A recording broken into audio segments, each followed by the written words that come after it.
Assalamualaikum warahmatullahi wabarakatuh.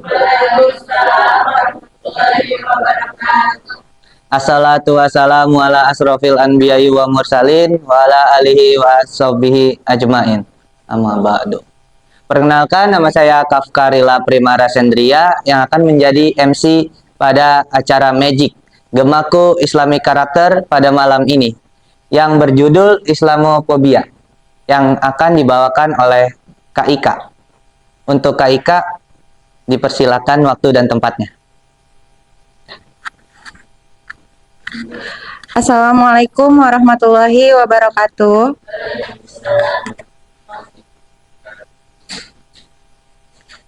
Apa kabar teman-teman semuanya?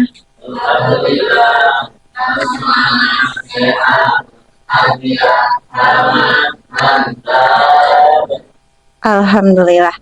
Alhamdulillahirabbil alamin wa bihi nasta'in ala umur dunya waddin wassalatu wassalamu ala asyrafil anbiya'i wal mursalin wa ala alihi wa ashabihi ajmain amma ba'd. Kepada yang terhormat Abi Karim, alhamdulillah malam hari ini kita dapat berkumpul di tempat yang mulia ini. Kepada teman-teman semuanya yang saya sayangi dan saya banggakan, perkenalkan, sebelumnya nama saya Ika Cartika, biasa dipanggil Ika. Saya adalah alumni dari Universitas Pamulang dan untuk saat ini kesibukan saya itu ya sehari-harinya bekerja ya guys.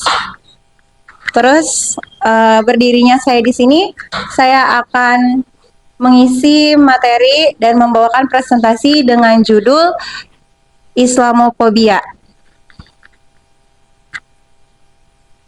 Baik teman-teman semuanya, di sini apa sih Islamophobia? Ada yang tahu nggak?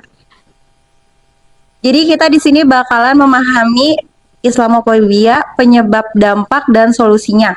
Presentasi ini akan membahas Islamophobia yang mungkin insya Allah bakal keseluruhannya dijabarkan ya teman-teman semua. Terus slide selanjutnya. Apa sih itu Islamophobia? Definisi Islamophobia. Islamophobia adalah ketakutan atau prasangka terhadap Islam dan Muslim. Nah, di sini saya jabarkan kembali ya teman-teman. Jadi Islamophobia itu adalah sebuah rasa ketakutan atau penyakit mental yang dimiliki oleh seseorang yang dimana orang tersebut ini merasa bahwa agama Islam itu agama yang tidak baik. Seperti itu. Terus dari bentuk Islamophobia ini, yang pertama itu ada diskriminasi. Yang kedua ada stereotip negatif atau penilaian negatif dalam agama Islam tersebut. Terus dan yang ketiga di sini ada ujaran kebencian, teman-teman. Nah, terus motivasinya yang terjadi dari Islamophobia itu, kenapa sih Islamophobia ini bisa terjadi gitu? Motivasi kenapa terjadinya Islamophobia ini yaitu karena seringkali didasari oleh informasi yang salah atau yang bias, atau kita kurang nih memahami informasi-informasi yang ada di media atau yang tersebar luas di yang bisa kita jelajah gitu ya.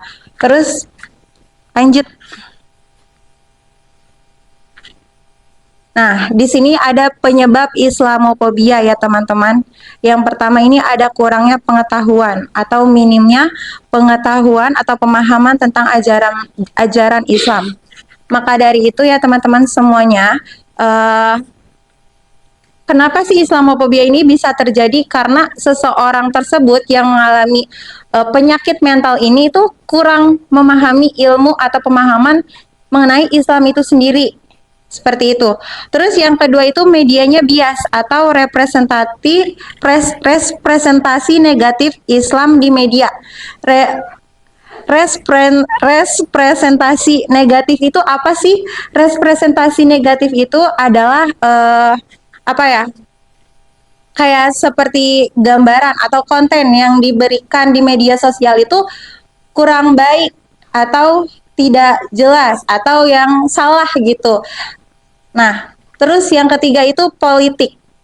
di politik ini seringkali penggunaan Islamofobia itu ditunjukkan untuk tujuan politik, teman-teman. Banyak sekali ya apa contoh-contohnya yang sebelum-sebelumnya itu kayak Islam dijadikan apa namanya?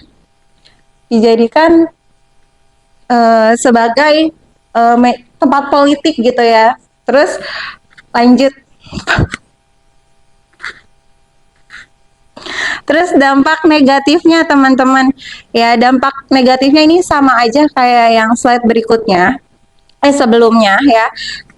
Yang pertama itu ada diskriminasi atau kesulitan dalam pekerjaan, terus pendidikan, layanan politik. Nah, di sini diskriminasinya itu dampak negatifnya banyak banget nih orang-orang yang ngerasa terjadinya kesenjangan-kesenjangan pada saat di lingkungan gitu. Jangankan di rumah ya teman-teman, kadang di tempat kerja, di sekolah, tempat pendidikan itu seringkali terjadi diskriminasi atau kesenjangan dalam apa ya, berbaur bermasyarakat gitu ya, kita dalam bersosialisasi karena akibat Islamofobia ini.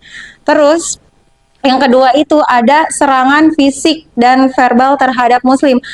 Banyak banget nih teman-teman semua yang pernah nggak ngerasain kayak ada orang yang mencemooh kita, ngejelek-jelekin gitu ya.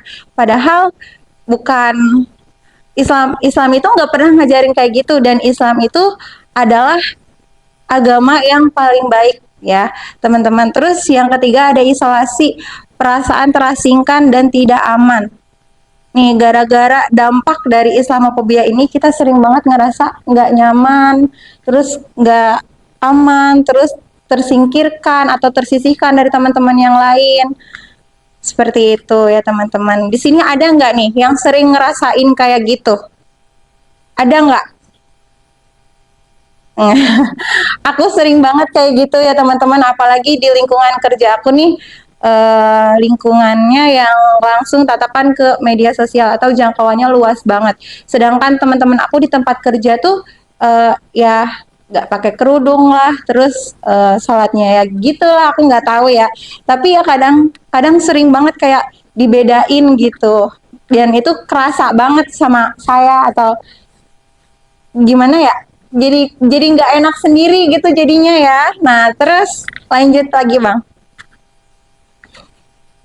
Nah, ternyata si Islamofobia ini bukan cuma ada dampak negatifnya aja, ternyata ada loh dampak positifnya. Nih, yang pertama itu kesadaran, meningkatkan kesadaran tentang Islam. Apa sih kok bisa ada dampak positifnya? Kesadaran gitu.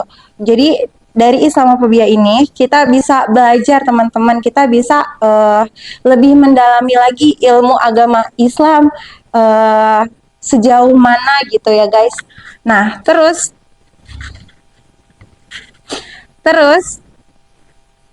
dari kesadaran ini jadi kita lebih bisa menimbulkan kayak lebih aware lagi terhadap sesama, terhadap teman-teman yang merasa dikucilkan tuh bisa lebih care, bisa sharing, terus bisa lebih berbaur dan bisa memberikan lingkungan yang lebih nyaman lagi tentunya. Terus yang kedua solidaritas nih, dari timbulnya Islamofobia ini, adanya Islamofobia ini menimbulkan dampak positif solidaritas, memperkuat solidaritas di antara Muslim. Dengan adanya dampak positif ini, solidaritas ini, jadi memperkuat kita ya teman-teman, memperkuat kita sebagai kawan-kawan sejawat, lebih bergandengan erat lagi untuk memperkenalkan agama Islam itu, bahwa agama Islam itu lebih baik atau lebih aware lah, lebih care terhadap sesama. Terus yang ketiga itu dialog atau mendorong dialog antara agama. Dengan dampak positif Islamofobia ini, yang ketiga itu dialog. Jadi kita bisa sharing teman-teman, bisa sharing bukan cuma dengan teman-teman kita yang satu agama. Jadi kita bisa sharing nih ke teman-teman yang lain bahwa agama Islam itu nggak kayak gini loh. Jadi dikenalnya nggak cuma dampak nggak buruknya aja. Jadi kita juga masih banyak banget positif-positifnya, bahkan seluruh agama Islam itu mengajarkan yang positif-positif terus ya Beb ya. Maaf ya Bang, untung nggak ada.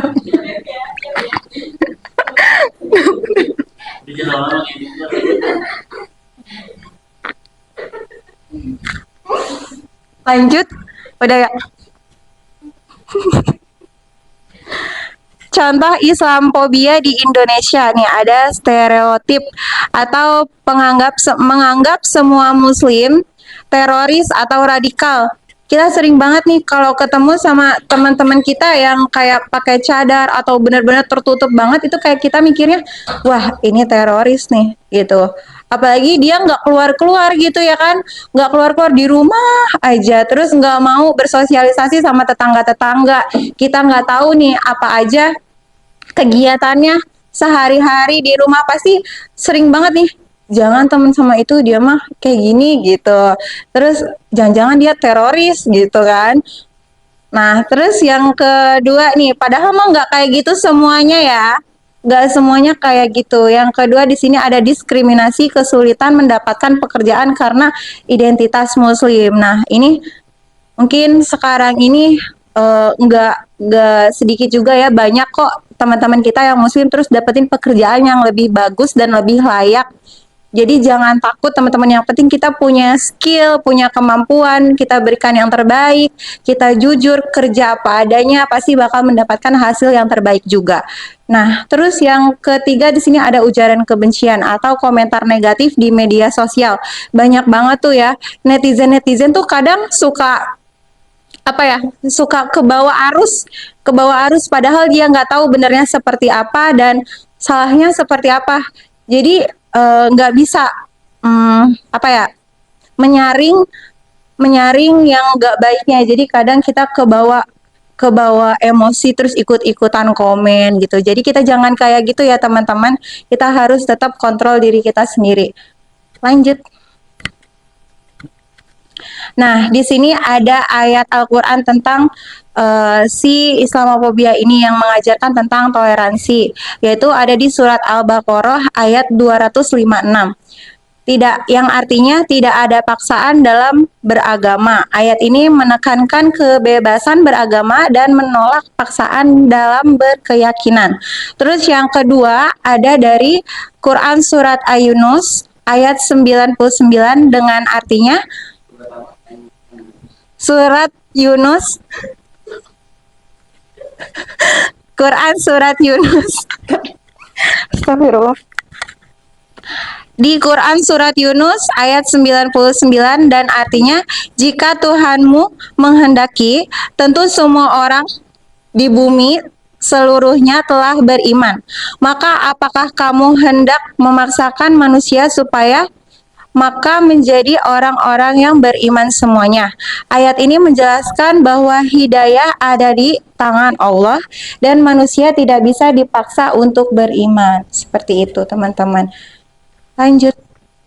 Nah, jadi untuk solusinya, kayak gimana sih solusinya supaya kita bisa mengatasi Islamophobia yang ada di dalam diri kita atau di dalam diri teman kita?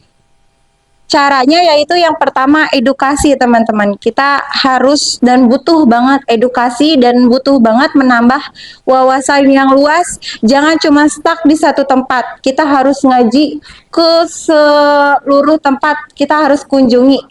Ya teman-teman, di sini kita bisa meningkatkan pemahaman tentang Islam. Jadi kita bisa sharing nih ke teman-teman di luar sana. Terus atau kita bisa bercengkrama, sharing, terus berbagi informasi mengenai agama Islam. Terus yang kedua yaitu dialog, yaitu mendorong dialog antara agama ya. Kita juga sama ya, kita tetap toleransi. Yang ketiga yaitu media, representasi positif Islam di media, atau kita bisa menampilkan atau membagikan konten-konten yang positif dan bernilai baik untuk agama kita ya. Terus lanjut. Nah, kita udah ada di penghujung slide ya teman-teman. Nah, di sini ada kesimpulan dan langkah selanjutnya. Islamofobia itu adalah masalah serius yang memerlukan solusi komprehensif. Pendidikan, advokasi, dan dialog adalah kunci untuk membangun masyarakat yang inklusif. Maka mari kita bersama-sama melawan perilaku Islamofobia dan membangun dunia ini lebih toleransi terhadap sesama teman-teman kita semua. Udah ya, Bang? Baik, teman-teman semua, mungkin itu aja yang bisa saya sampaikan dan bisa saya presentasikan. Apabila terdapat kekurangan, mohon dimaafkan. Wabillahi taufiq wal hidayah. Wassalamualaikum warahmatullahi wabarakatuh. Baik, Assalamualaikum warahmatullahi wabarakatuh.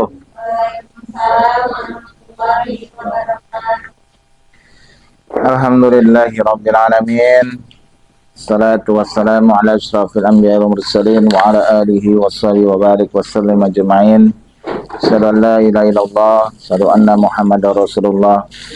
Allahumma shalli wa sallim ala sayyidina Muhammadin wa ala alihi wa man tabi'ahum bi ihsanin ila yaumiddin. Shadaqallahul adzim. Islamofobia. Kenapa Ika mengambil tema ini? Tanyaan itu dulu. Karena kita merasa terjadinya kesenjangan dalam lingkungan kita.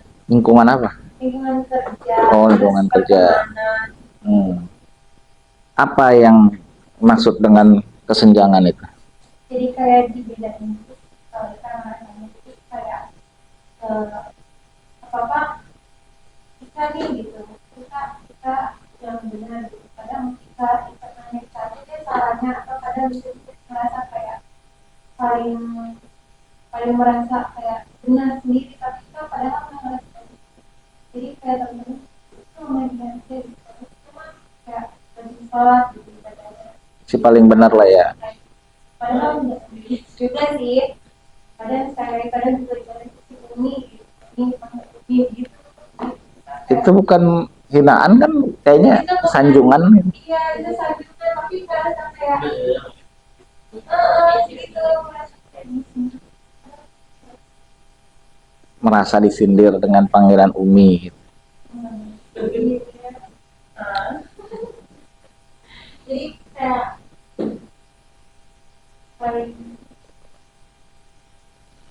Paling gitu gimana maksudnya sih?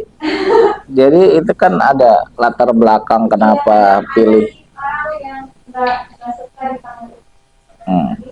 Rasanya paling benar gitu. Padahal enggak gitu kan. Gimana kalau mereka itu manggil Umi karena merasa bahwa orang ini kelihatannya memang dekat dengan Allah, dengan agama, interaksi dengan Al-Quran. Akhirnya mereka kayaknya dia deh yang punya pendapat lebih tepat karena kedekatannya dengan agama. Kan gitu bisa jadi. Mungkin kalau seperti itu kita juga kan kayak main aja nggak apa-apa. Kadang kayak dibuat bercanda itu kayak gitu. Terus kayak pakai bajunya gitu. Jadi kayak dia kayak merendahin gitu. Jadi dia kayak Oh gitu. Kamu anggap itu fobia?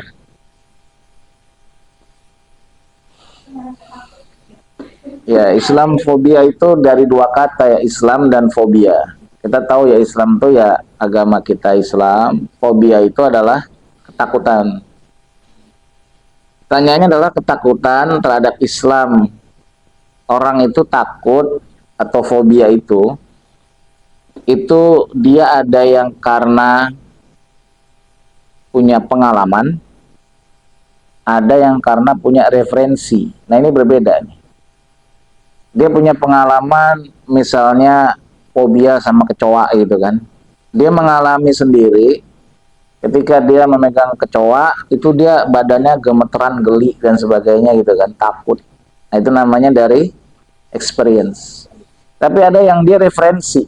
Dia membaca sebuah literatur atau literasi tentang bagaimana kecoa itu. Akhirnya dia punya overthinking, pemikiran sendiri terhadap apa yang dibacanya, seolah-olah dia sudah mengalami padahal tidak.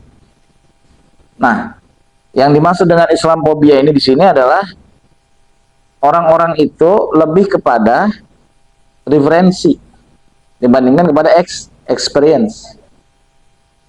Jadi sengaja orang diberikan referensi supaya dia takut terhadap Islam. Ya, semuanya itu pabrikasi itu informasi tentang namanya dunia Islam. Kalian kalau habis sebut kata Taliban, apa yang ada dalam kepala kalian? Coba. Kamu apa, Naila? Taliban. Nah, Talibannya gak tahu dia. Kamu apa Taliban? Nggak tahu kamu? Ya Allah, kamu? Nggak tahu juga. Ya, Nes, Taliban. Teroris kan? Kenapa? Karena itu pabrikasi informasi. Supaya orang berpikir ketika Taliban, maka berhubungan dengan terorisme. Padahal Taliban itu dia adalah kelompok Afghanistan yang bagaimana membebaskan dari yang namanya penjajahan dari Rusia, penjajahan dari Amerika. Cuman Amerika selalu mengatakan yang namanya Taliban itu teroris. Kenapa? Karena mereka ngelawan dia kan gitu. Nah, itu kamu pernah nggak bereksperience, punya pengalaman interaksi dengan Taliban? Nggak pernah kan? Jadi informasi yang kamu terima namanya referensi kan? Dan referensi itu mengarahkan kepada satu kata yaitu terorisme. Nah, itu dia. Jadi fobia itu adalah pabrikasi. Nah, Islamophobia juga seperti itu. Semuanya pabrikasi semua. Mereka tahu bahwa orang Islam itu nggak seperti yang mereka gambarkan. Nah, mereka ingin memberikan satu gambaran tersendiri bagi umat Islam itu sendiri. Apa itu Islamophobia? Terutama bagi orang-orang non-Islam. Kalau mereka tahu Islam yang sebenarnya, mereka sadar orang itu pasti akan menerima Islam. Tuh. Makanya tema terorisme beragama Islam itu akan selalu ada dalam film-film. Betul tidak? Ketika kita lihat film ini, terorismenya orang Arab. Orang Arab pasti orang Islam. Namanya Muhammad. Namanya siapa? Ibrahim. Pokoknya semuanya dibuat nama-nama Islam. Ya, kita anggap itu suatu kebetulan, skenario. Ada skenarionya, tapi mereka sama-sama membuat skenario bahwa mereka buat supaya ini orang Islam yang nonton. Jadi orang Islam yang nonton akhirnya terpengaruh juga. Mereka takut terhadap Taliban, kan gitu kan? Karena kan kalau kalian nonton film-film biasanya penjajahnya atau penjahatnya, antagonisnya itu dari orang Islam, terutama dari Afghanistan, Irak, gitu kan? Iran. Tapi nggak pernah Arab Saudi itu. Kalau nggak paham kenapa? Palestina tuh jadi musuh, kan? Tapi kenapa orang Qatar, ya kan? Orang Arab Saudi itu kenapa jarang? Nah, itu kalian harus tahu bahwa ini adalah sebuah pabrikasi informasi supaya orang itu takut terhadap Islam. Akhirnya seluruh dunia mereka dicekokin ini yang namanya propaganda.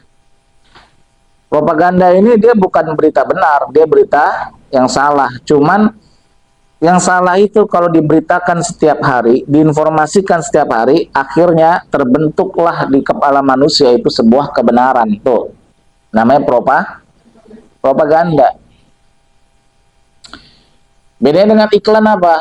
Propaganda itu sama sekali nggak ada nilai kebenarannya. Dia memang adalah sebuah rekayasa informasi supaya masuk ke kepala orang sesuai dengan apa yang diinginkan. Secara communication plan itu berhasil. Ya. Sebenarnya sekarang propaganda itu masuk ke dunia iklan juga. Misalkan ada sebuah produk yang dia mengatakan ini adalah ginseng dan madu. Kan gitu. Kalau diteliti ginsengnya itu cuma 0,1%, madunya cuma 0,1%. Kalimat dia nggak salah kan? Mengandung ginseng dan madu, minuman. Ada lagi mengatakan ini minuman susu sapi, rasa coklat. Minuman rasa susu Jadi bukan susu, tapi rasa susu sapi coklat. Namanya apa itu produknya? Ultramilk dari susu. Ultramilk dari susu. Dari susu itu. UHT beda. Oh, susu. Kalau ini minuman bukan susu, rasa susu. Ada tuh yang 3 ribuan segini, namanya apa yang coklat. Nah, itu dia. Coba lihat. Coba lihat kata-katanya deh. Apa itu? Nah, itu dia nanti. Coba aja. Oh, langsung dicek ke Google sama dia. Dan banyak begitu tuh. Namanya dan propaganda itu sejak kapan? Sejak Hitler menggunakannya dalam bidang komunikasi perang. Namanya propaganda. Dia klaim di surat kabar ya kan, pasukan Jerman itu kuat, pasukan Jerman itu telah menguasai kota ini. Kalau dulu kan nggak ada kayak sekarang informasi gitu kan. Apa yang diberitakan itu seolah benar gitu. Jadi menyangka orang Jerman ini wah hebat benar Hitler ya kan. Menang di mana-mana pasukannya hebat. Padahal nggak begitu kejadiannya. Nah gitu dia. Keuntungan itu manipulasi informasi itu membuat orang kemudian wah ini hebat nih, ya kan? Nah propaganda itu. Dan itu digunakan oleh presiden-presiden dan para penguasa yang korup dan manipulatif supaya otak manusia itu dibuat propaganda tentang dirinya tuh hebat. Ya kan? Akhirnya muncullah macam-macam mania-mania. Ada Naira mania, Ika mania, Anis mania. Dibuat orang-orang itu mencintai dirinya seolah-olah dia adalah orang yang hebat, padahal belum tentu hebat. Bahkan bisa jadi dia tidak hebat. Itu proses komunikasi, ya kan? Nah, cuma kalau kita lihat asal muasal dari mana ini namanya Islamophobia. Tentu kita buka surat Al-Baqarah ayat 120.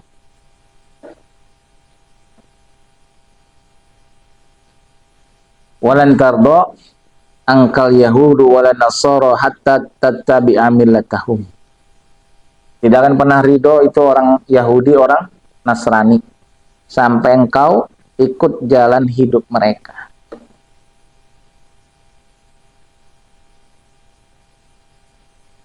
Jadi mereka itu takut benar orang Islam ini akan menguasai dunia. Kenapa? Karena kalau orang Islam menguasai dunia, mereka nggak akan kebagian apa-apa lagi dia tentang keburukannya. Mereka nggak bisa lagi berbuat semuanya. Di belakang semua ini sebenarnya adalah korporasi. Korporasi. Perusahaan-perusahaan besar, ya kan, yang ingin mengeruk keuntungan. Keuntungannya kok di mana membuat orang takut akan Islam? Iya. Karena kalau orang takut Islam, ya kan, negara-negara Arab itu akan dibenci dia. Akhirnya mereka akan kepada western minded, maunya ke barat-baratan aja, ya kan? Produk-produknya segala macamnya gitu deh. Akhirnya kita jauh dari Islam. Jadi orang-orang itu Yahudi Nasrani nggak pernah tuh mereka ridho dengan agama dan sampai kalian akan ikut kepada mereka.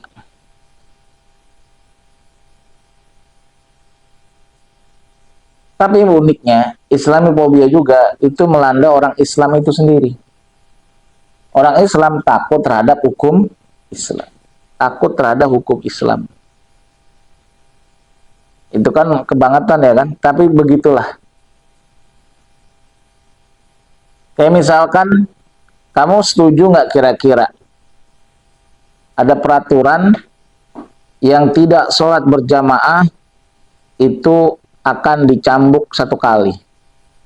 Setuju nggak ya?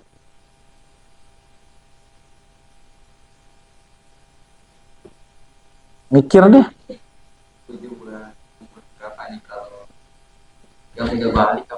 Yang udah balik. Hah? Kok bisa? Tanyanya tuh, kamu setuju apa enggak? Setuju? Ya kamu nanti akan didatengin, dicambuk kalau nggak sholat berjamaah, gimana? Siap? Hah?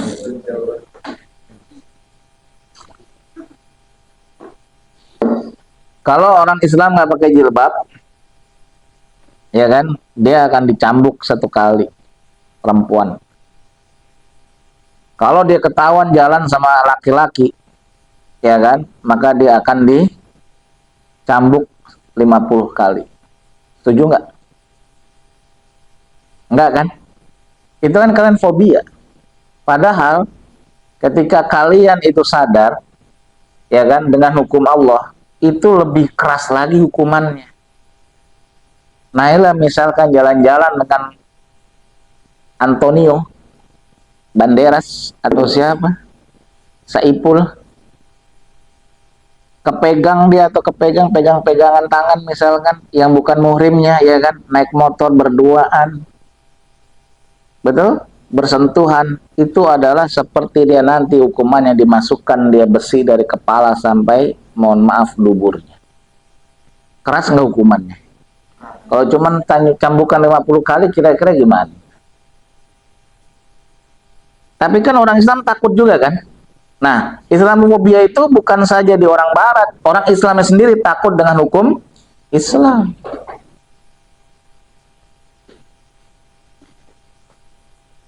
Jadi kalau misalkan kayak begitu, ya wajar orang juga takut terhadap Islam. Orang Islamnya takut juga. Kalau misalkan ada orang yang dia nggak bisa baca Quran, maka kemudian dia akan dihukum, misalkan bayar denda 50.000. Kalian mau nggak? Nggak mau. Kalau nggak hafal misalkan juz amma, juz 30, dihukum 100.000. Berani nggak? Enggak.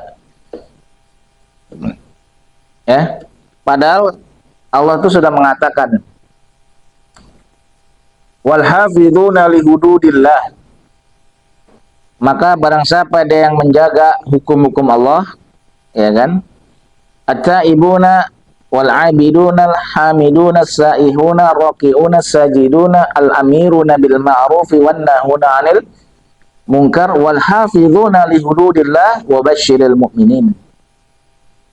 Orang-orang beriman itu adalah orang-orang yang menjaga hukum-hukum Allah. Kita nggak menjaga hukum Allah. Takut kita, betul nggak? Takut. Jadi kita sendiri aja sama hukum Allah itu anggap remeh.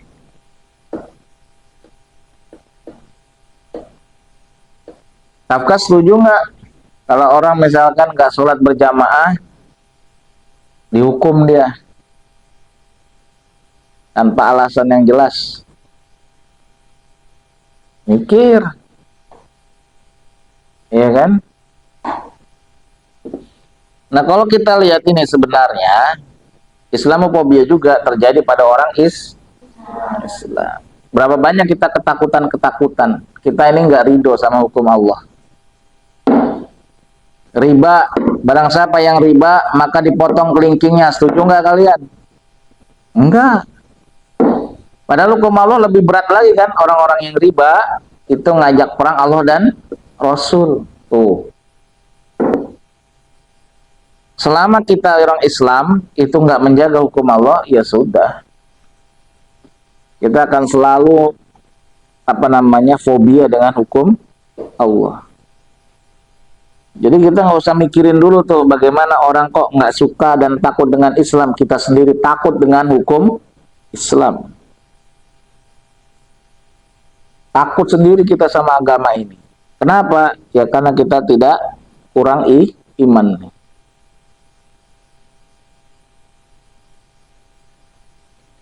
Innal ladzina la yarjuna liqa'ana wa radu bil hayatid dunya wa tama'annu biha wal ladzina hum an ayatina ghafilun.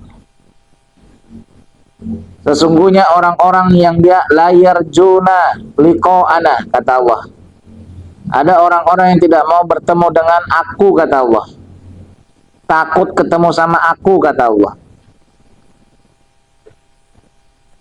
Waradu bil hayatid dunya, mereka itu rodu, ridho, sudah senang dengan kehidupan dunia, wa tama'annu biha, dan mereka sangat tentram dengan kehidupan dunia itu. Walladzina hum an ayatina ghafilun, demikianlah mereka terhadap ayat-ayat kami mereka sangat lalai. Ya. Jadi terhadap ayat Quran mereka sangatlah lalai. Orang lalai itu tahu kenapa? Orang lalai biasanya apa? Tahu nggak? Lalai itu dalam bahasa yang sederhana apa bahasanya? Siapa orangnya lalai sekarang? Nah, itu berarti maksudnya apa? Males. Belum tentu males. Enggak, kan males. Kamu kalau mengatakan orang lalai biasanya gimana? Kamu kak, orang ini lalai, maksudnya apa? Gofilun tuh lalai artinya. Lalai lupa. Lalai lupa. Orang lupa ya lupa. Lalai. Beda antara lupa dengan melupakan ya. Lalai kira-kira apa? Melupakan. Sebenarnya lupa nggak?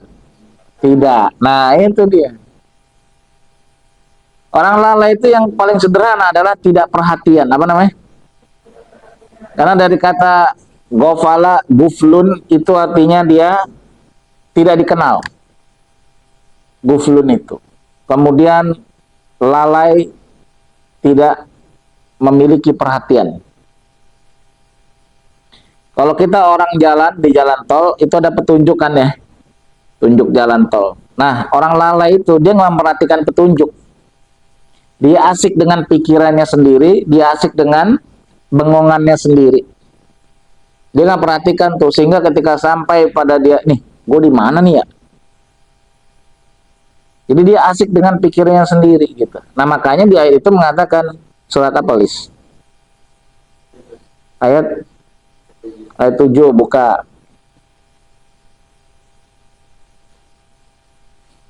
Kan itu Yunus ayat berapa tadi, Ika? Bukan Ayunus ya, Ayunus. Surat Ayunus. Surat Al-Fatir nggak ada, surat Fatir. Surat Al-Yasin, bukan Yasin.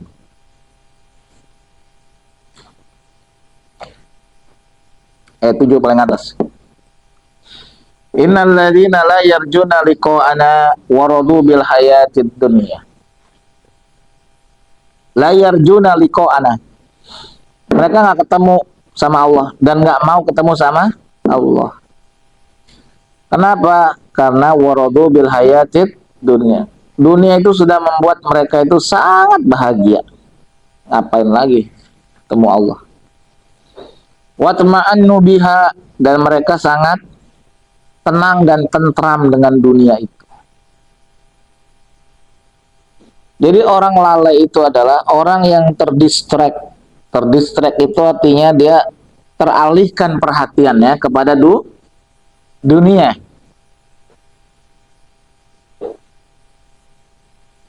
Akhirnya yang dipikirkan, yang dilakukan untuk urusan dunia. Akhirnya buat dia nggak ada tuh akhirat. Nggak kepikiran. Tidak terpikirkan. Bahkan dilupakan. Ngaji dilupain. Betul? Tugas dilupakan. Itu bagian daripada orang-orang yang lalai. Naila lalai terhadap gemaku pengajian, maka dia pasti melupakannya kan? Bukan dia lupa, tapi melupakan. Gitu dia. Kan kalau mantan kan harus dilupakan ya kan?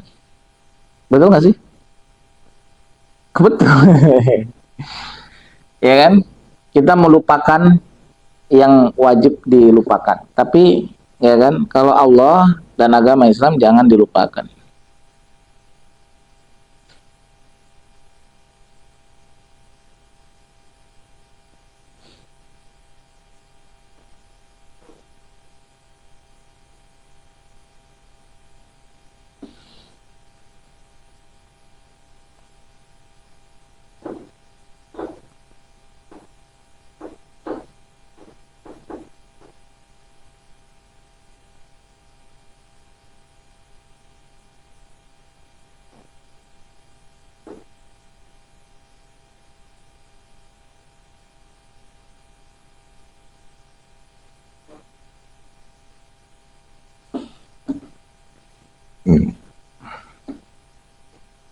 Perhatikan lagi surat 30 ayat 7. Nih, kalian kalau mau tahu, ternyata oh bener ya. Ya'lamuna zahira minal hayatid dunya wa hum 'anil akhirati hum ghafilun. Ya'lamuna zahira minal hayatid dunya. Yang mereka ketahui hanyalah yang zahir dari kehidupan dunia. Wa hum 'anil akhirati hum ghafilun. Dan terhadap urusan akhirat mereka lalai. Betul? Kenapa lalai? Buat mereka, mereka melupakan itu. Dan orang melupakan itu karena dianggap tidak penting. Nah, itu dia.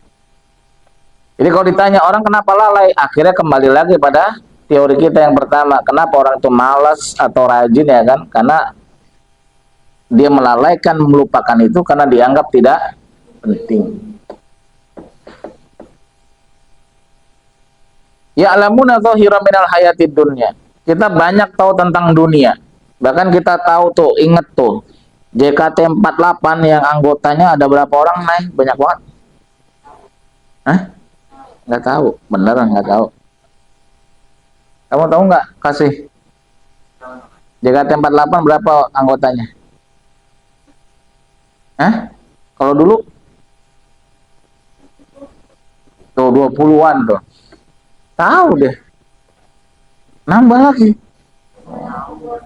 Kok tahu ya? Lewat mulu ya kan? Ya'lamuna zahira minal hayat. Sekarang kita tanya dia, kasih ya kan, rukun sholat ada berapa? Sebutkan satu persatu.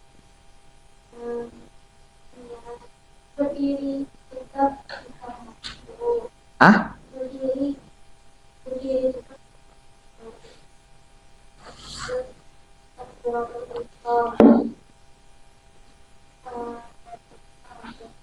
Bagus, itu berarti dia nggak lalai terhadap urusan akhirat. Tapi ada dia urusan dunia, dia apal dia JKT48, ditanya surat ini kagak apal, bukan apal, tahu juga kagak. Ya kan, Al-Quran itu ada berapa Citra lagi, Naila, Victor, ada berapa surat Al-Quran?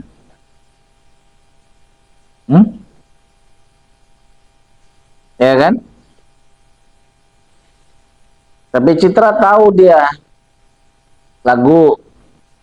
lagunya Mahal ini tahu nggak? Yang terakhir apa? Nggak tahu. Jadi kamu dunia nggak tahu, akhirat juga nggak tahu. Ini sedih lagi. Bayangkan kita tahu dunia atau tahu akhirat? Dunia. Lebih banyak mana yang kita hafal? Nama-nama artis atau nama-nama nabi?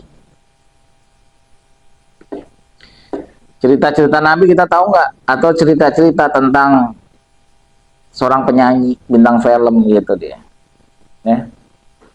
Jadi untuk urusan dunia dia tahu luar biasa, tapi urusan akhirat sangat gofil, lalai.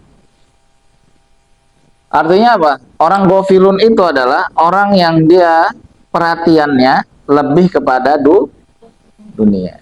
Sederhananya seperti itu. Maka dikatakan orang yang gofilun. Dalam Quran tuh banyak.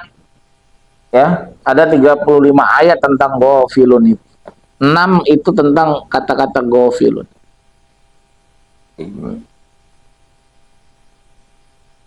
Wahum bi ayatina walladzina hum an ayatina gofilun. Tadi yang di dalam surat 10 ayat 7. Dan terhadap ayat-ayat kami mereka itulah lalai. Banyak lalainya nggak kita dalam ayat-ayat Allah? Banyak. Urusan dunia kita lalai?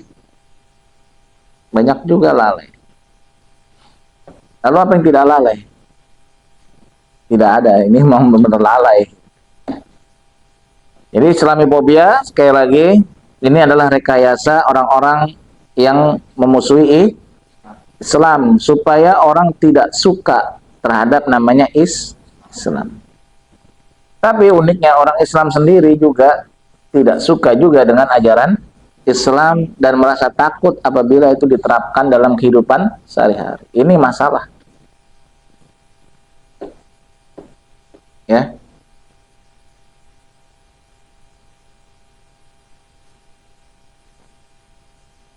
Jadi selama kita masih takut dengan namanya hukum Allah, ya kan? Wal hafizuna li hududillah, kamu jagalah tentang hukum-hukum Allah, kita sendiri takut nggak bisa menjaganya, ya sudah.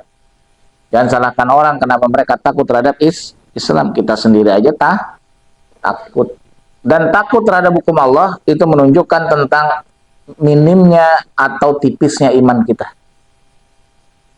Semakin dia tipisnya iman, lemahnya iman, makin takut dia dengan hukum Allah. Padahal semua hukum Allah itu adalah untuk melindungi dirinya dari yang namanya kehancuran fitrah dirinya dia. Jadi kalau takut ya sudah, tidak tertolong lagi. Karena dirinya memang dia fobia, takut dengan Islam. Demikian apa saya disampaikan. Assalamualaikum warahmatullahi wabarakatuh.